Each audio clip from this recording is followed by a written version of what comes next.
Hi friends, welcome to కాస్లా channel. నేను మీ శంకర్. ఫ్రెండ్స్, ఈ రోజు నుంచి నేను కొత్త సినిమాల గురించి, ట్రైలర్ల గురించి, టీజర్ల గురించి, కొత్త సాంగ్స్ ఏదైనా రిలీజ్ అయితే వాటి గురించి, అలాగే లేటెస్ట్ అప్డేట్లు మొత్తం గురించి రివ్యూలు చెప్పాలని స్టార్ట్ చేస్తున్నాను. నా రివ్యూలను మీరు చూడాలి, దానికి మీ అందరూ సహాయ సహకారాలు కావాలి. మీరు నా ఛానల్ని సబ్స్క్రైబ్ చేయండి.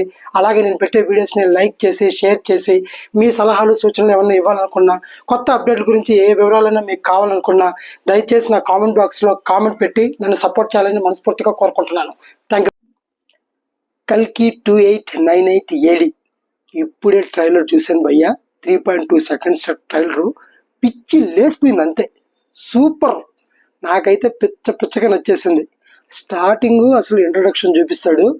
ఈ ప్రపంచంలోనే మొదటి నగరం, ఈ వరల్డ్లో చివరి నగరం కాశీ, అలా స్టార్ట్ చేశాడు. అంటే ఇంక మనకి ఫైనల్గా మిగిలేది కాశీ తప్ప ఈ ప్రపంచంలో ఏది ఉండదు. కాశీ బ్యాక్డ్రాప్లో ఈ స్టోరీ నడుస్తుందని స్టార్టింగ్గా రివీల్ చేస్తాడు. అండ్ ఆ ప్రపంచంలో ఉండే కష్టాలు ఎన్ని, అసలు మంచినీళ్ళకి ఎంత కష్టపడతాం, ఫుడ్కి ఎంత కష్టపడతాం, అసలు ఆ కష్టాలంతా రాజేంద్ర ప్రసాద్ గారి క్యారెక్టర్ ద్వారా చూపించాడు. రాజేంద్ర ప్రసాద్ గారు అయితే సూపర్ బై. ఆ క్యారెక్టర్లో అసలు జీవించాడు అనుకో, మనకు చూడంగానే మనకి ఆ ఎమోషన్ వస్తుంది. అంత ఎమోషన్ వచ్చేట్లాగా ఆయన ఆ క్యారెక్టర్ చేశాడు. అక్కడ నుంచి తర్వాత మన అమితాబ్ బచ్చన్ గారి క్యారెక్టర్ చూపిస్తారు. అమితాబ్ బచ్చన్ గారు మీకు ఆల్రెడీ అశ్వత్థామ క్యారెక్టర్ మీకు తెలిసిందే. అశ్వత్థామ క్యారెక్టర్లో ఆయన యుద్ధానికి బయలుదేరతా అన్నట్టుగా చూపించాడు. ఆ నుంచి ఆ యుద్ధం ఎట్లుంటుంది ఈ ట్రైలర్లో చిన్న బిట్టు చూపించాడు. ఆయన యొక్క రెవల్యూషన్ చూపించాడు. అమితాబ్ బచ్చన్ ఎట్లుంటాడు, ఆ స్ట్రైట్ ఫార్వర్డ్ ఏంటి, ఆ ఫైట్ ఎలా ఉంటుందో అంతా చూపించాడు. పిచ్చి లేసిపోయింది అనుకోండి. అక్కడ నుంచి మళ్ళీ దీపికా పడుకునే గారి క్యారెక్టర్ చూపిస్తారు.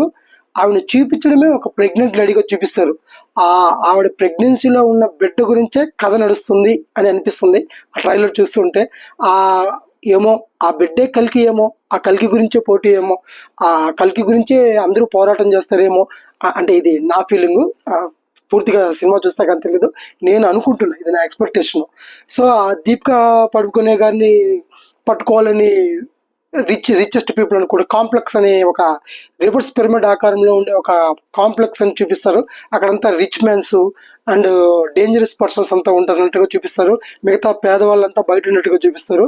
సో ఈవెన్ తీసుకురావడమే వాళ్ళ గోల్ టార్గెట్ అన్నట్టుగా చూపిస్తారు. మన ట్రైలర్ స్టార్ట్ అయిన తర్వాత 1.15 seconds తర్వాత హీరో ఇంట్రడక్షన్ ఉంటుంది. మన ప్రభాస్ గారి షాట్ ఉంటుంది. ప్రభాస్ గారిని చూపించడమే చాలా జోవియల్గా, హ్యాపీగా చూపిస్తారు. మీరేమన్నా ఇది మైథలాజికల్ మూవీ, ఒకవేళ ప్రభాస్ గారు చాలా సీరియస్గా ఉంటారు, కోపంగా ఉంటారు, అలా అనుకున్నారంటే పొరపాటు. ఆయన చాలా హ్యాపీగా ఉంటాడు.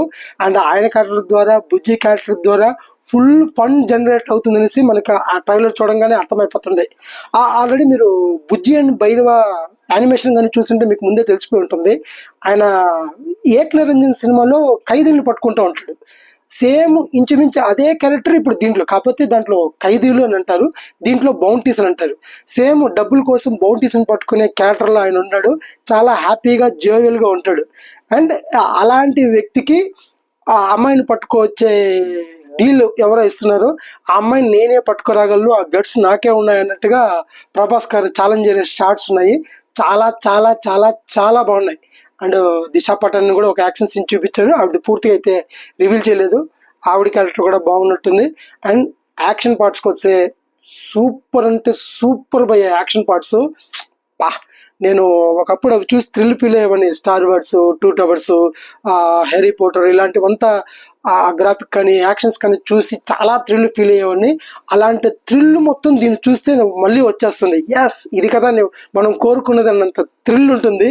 అంత బాగుంది. అండ్ ఫైనల్ ఎండ్ షాట్లో అలా బుజ్జి వెళ్తుంటే బుజ్జి కారులో నుంచి సడన్గా ప్రభాస్ గారు అలా పైకి గాల్లో ఎగురుతారు భయ్య. మైండ్ బ్లోయింగ్ అయితే ఆ షాట్. అలా గాల్లో ఎగురుతూ వెళ్తుంటాడు. అండ్ మనకు చూపించే వెహికల్స్ కూడా నేల మీద కొన్ని, గాల్లో కొన్ని వెళ్ళేటట్టు చూపిస్తారు. చాలా అంటే చాలా బాగున్నాయి. అండ్ నేను మనస్ఫూర్తిగా కోరుకునేది ఏంటంటే 2015 నుంచి మనకి బాహుబలి మ్యానియా స్టార్ట్ అయింది. తర్వాత దాన్ని రికార్డులు కొట్టే సినిమా వస్తున్నా కానీ దాని కలెక్షన్స్ ఇంతవరకు బీట్ చేయలేదు. ఇది బీట్ చేయాలని నేను మనస్ఫూర్తిగా కోరుకుంటాను. ఎందుకంటే ఇప్పుడు మనది పాన్ ఇండియా కూడా కాదు, పాన్ వరల్డ్కి వెళ్ళిపోయింది. సో మనకి చైనీసు, జపనీసు, ఇంగ్లీషు, కొరియన్ ఇలా చాలా లాంగ్వేజెస్లో రిలీజ్ చేస్తున్నారు. కాబట్టి అన్ని లాంగ్వేజ్లో రిలీజ్ అయ్యి పాత రికార్డులన్నీ తిరగరాసి కొత్త రికార్డులు సృష్టించాలని, ప్రభాస్ ఫ్యాన్స్ ఫుల్గా ఎంజాయ్ చేయాలనేసి, మొత్తం సినిమా ఇండస్ట్రీ మొత్తం చాలా హ్యాపీగా ఎంజాయ్ చేయాలని మనస్ఫూర్తిగా కోరుకుంటున్నాను. Thank you.